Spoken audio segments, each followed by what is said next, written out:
My name is Rebecca and I'm from Florida. At the age of 20, I became very late on my period and I had 2 home pregnancy tests and they showed negative. But I was still so late and I saw this clinic and it had a sign that said free pregnancy test. So I said, sure, it's a doctor's office, I'll go in there. And when I went in, the pregnancy test did show positive. And the lady at the desk, she asked me, well, how far along are you? And I said, I have no idea. It's been so long. And she said, the doctor will be back later today. Would you like me to schedule you an exam? And I said, sure. So when I went back that afternoon, I was laying on the table and the doctor had come in and he told me, well, Miss Streetman, you're about 16 weeks along. And I laid there and I just began to cry. And then he was on this little wheelie thing and he wheeled around me and he said, well, we normally don't do the procedure that far along, but in your case, we'll make an exception. And I remember looking at him and I got up on my elbows and I said, what did you say?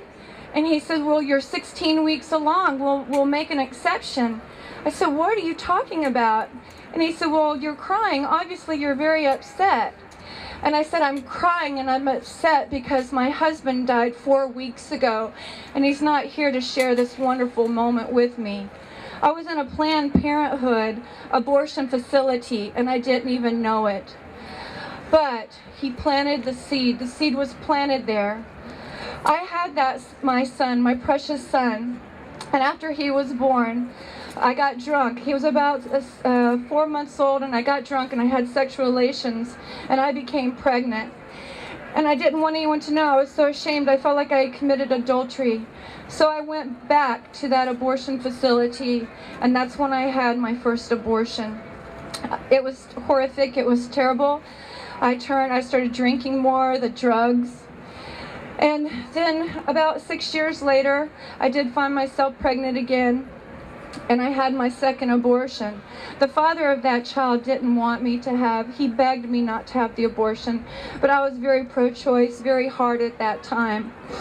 There at that abortion facility in Tampa, they said, well, you've gotten pregnant so many times on the pill, we'll give you a Depo-Provera shot, and they guaranteed me that I could not get pregnant on the shot, so I agreed. But unfortunately, I had a very bad reaction to it. And I decided to go back on birth control pills. So I was waiting to go back, and I kept waiting and waiting. And then come to find out, I was actually pregnant again within 5 months. And I remember being very angry because once again they lied to me. They were deceptive at the abortion clinic. And I told my fiance at the time, I said, I can't do this again. It's been so soon. I knew it was a baby. They told me it was a blob of tissue for the first and second one, but I knew it was a baby. And I said, I can't do this. I want to place my baby for adoption. And he said, no, I won't sign the papers.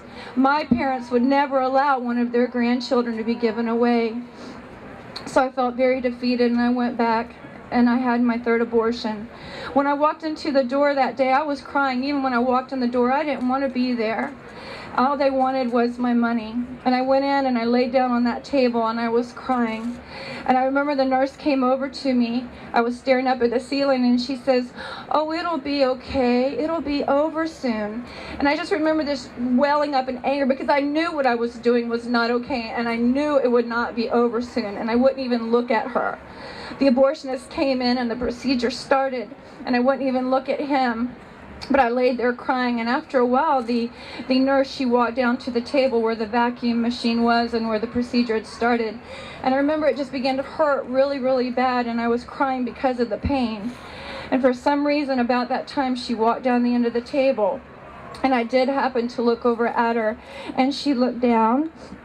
And then she looked up at me, and she smiled, and she said, oh, look, twins. And I just remember screaming, oh my God, what have I done? And I screamed, stop, stop, please stop. And then the abortionist started screaming at me to lay down because I was trying to get up off of the table. And he said he couldn't stop because of the tissue being left inside of me and they had to come and hold me down and finish the procedure.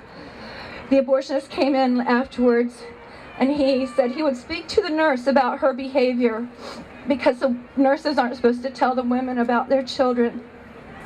And I remember walking out of there that day like a zombie, and I just wanted to die. And I did try to commit suicide twice within the next 3 months.